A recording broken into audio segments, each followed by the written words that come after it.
Yan,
magandang araw mga kababayan. Welcome back to my channel, Buhay Relocation Set Vlog. Panibagong araw, panibagong vlog na naman tayo. Mayroon naman tayong kababayang puntahan. Siyempre, bago ang lahat, shout out po muna yung ating mga walang sawang tumutulong sa ating vlog, ang United OFW Charity Group.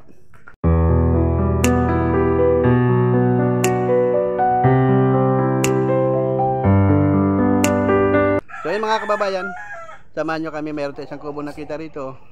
Pupuntahan natin. Tara. So mga kababayan, ito yung kubo nila. Ayan. Mapo kayo ito. Ayan. Dito tayo, mapo kayo dyan. So mga kababayan, ito yung bahay. At ano pangalan nyo tayo? Ha? Laika. Laika. So mapo. So ang ganda rito sa inyo, ano? Pero maganda. Tahimik dito, ano? Mapo kayo. Pwede bang mapo? Opo. Dito ka lang, dito ka lang. So ayan, pwede kong malaman pangalan mo. Ay, Laika. Laika ano po? Laika Kabansi po. Kabansi. May asawa na kayo? Meron po, namamasada po. Ng tricycle. Saan dito sa Balite? Opo, sa Balite. Okay. So, kumusta naman po ate? Ilan na po ba anak ninyo? Isa lang po. Isa lang anak nyo? Ba't dito kayo nakatira? Eh, doon po kami dati namamasukan nalipat po kami dito. Pinalis po kasi kami doon. Bakit daw? Eh, nagka-ano-ano na po. Problema. Sa lupa? Opo, sa lupa. So, dito naman sa nilipatan nyo, wala nang problema? Eh, wala lang din po. Parang dito ay nakikitira lang kayo dito? Opo. Pero yung kubo sa inyo, kayo nagpagawa? Kami po nagtayo. Pero yung lupa, hindi sa inyo? Industrial po ata marami. So yun din ano? Opo. Wala po mga kuryente dito. Wala po kami kuryente. Wala rin lahat ano. So wala lahat ang gamit ninyo dito? Wala rin? Wala kayong ilaw sa gabi? May ano po, yung baterya kaya namamasada sa... So ganun. Ilan anak nyo ate? Isa lang po. Nag-aaral na ba? Opo, nag-aaral. Anong grade na siya? Grade 1. Sa grade 1. So ayun mga kababayan, nandito tayo ngayon sa bahay ni Laika. So mayroon siya isang anak. Siyempre may asawa, yung bagong lipat lang sa dito. So ayun tiyang sinasaingan nyo, yun kalan, di kahoy gamit nyo? Opo. Okay. So kamusta naman kayo dito? Okay naman po, nakaraos naman. So hindi naman hirap kayo sa sa kabuhayan? Hindi po, sige. Namamasada, magkano naman kinikita ng asawa nyo? Depende, minsan po 300 isang araw. So kasya naman yun, pagkasyahin na lang. Opo, pagkakasya Kahit di sapat-sapat na lang. So kasi mga mayroon tayong mga kababayan na nagpadala po na sa amin ng tulong na ipamamahagi din namin sa inyo. Kayo nga po napili namin na abutan ng tulong. Dito pala ay nasa parang pinakabukid na bukid ng lugar to. Parang akala namin kanina walang mga bahay-bahay. Ayun mga kababayan, kung makita nyo, tingnan yung palibot nila. Makita mo bahay niya. So, ayan ang bahay nila. Pero ito kaya ganyan lang kasi hindi naman na sariling lupa, kaya ganyan lang pagkagawa. So, plywood. Pagka umulan, ang importante hindi lang mabasa. Nagbabaha po. Malalim ang tubig dito? Mga dito po. Ay, malalim paano yung tulugan nyo? Kasi po yung tubig po doon, dito po sa amin bumabak. Maapaw doon yung ilog doon. Maapaw dyan sa amin pagka ulan. Pag malakas po. Hindi ganun pala dito. So, ayun, dito naman, hindi naman masyadong problema. Basta may bigas lang kayo, okay naman. Kuryente naman po, kahit ilaw lang, okay na. Hindi naman problema yung mga ganun. Basta ang mga kaya mo na pangailangan ay bigas. Tubig, okay na po. Yung tubig naman po dito, balon, okay na. Sa balon lang kayo may igib. Tapos yung inumin nyo, may nagdadala naman dito ng mga mineral, maganda naman pagka, So ate, mayroon kaming ibibigay sa yung konting biyaya. Saan ba yung misis ko? Ayan. Ano po yan?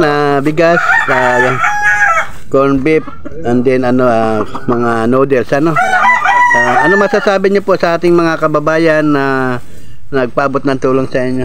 Maraming salamat po sa biyaya po. So ayan mga kababayan, maraming salamat po sa United OFW Charity Group na nagsama-sama ang mga vloggers po na mga OFW. Ayun, maingay ang manok.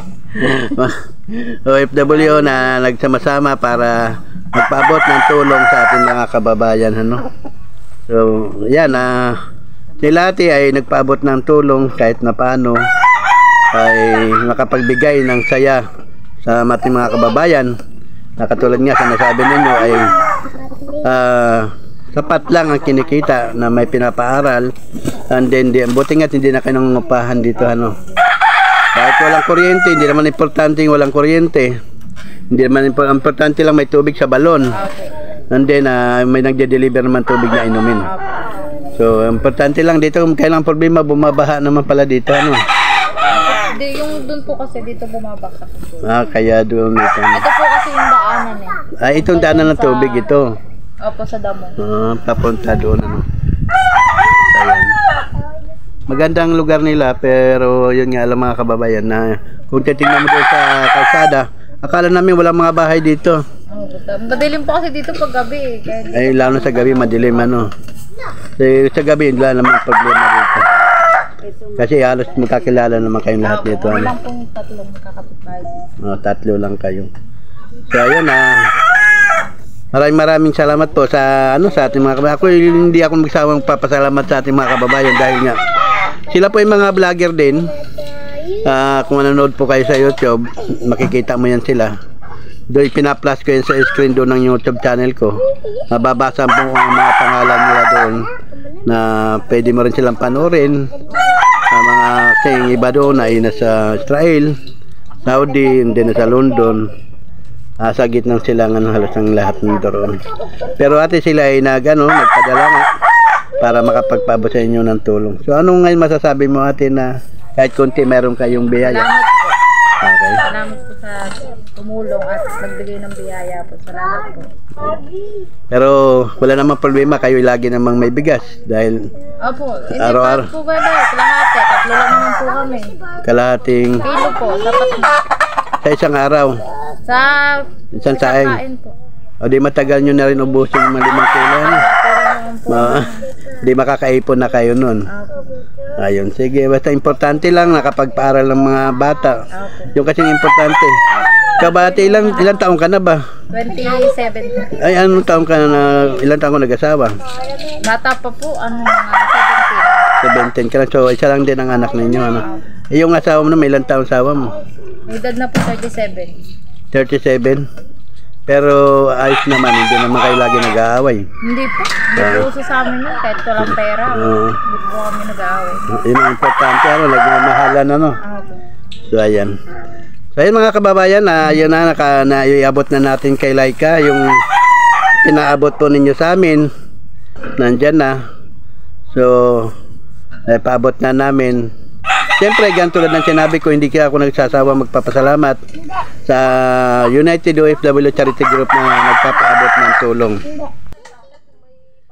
So, ayun mga kababayan, ako po ay naiabot na namin kay Laika. So, siyempre, paano salamat naman sa nagpasalamat kayo sa kababayan natin. Salamat po. Tulong. So, ayun na mga kababayan, naiabot na po natin kay Ate Laika. Ang kahit ay mula sa puso po ang inyong tulong na ibinigay. So, ayun mga kababayan, sana huwag nyo pong kalimutan na mag-subscribe, like and share Buhay Relocation Site. So, aking channel, siyempre, yung ating din mga sponsor, kung panoorin nyo po rin ang kanilang mga vlog. Kasi yung United OFW Charity Group ay mga vlogger din na nasa ibang bansa na sila po ay nagpapaabot ng tulong lagi sa aming mga aming gawain sa araw-araw. So ayan, maraming salamat po muli sa inyong pagsama. Don't forget to subscribe, like and share Buhay Relocation Site Vlog. Bye bye Ma'am Laika. Salamat.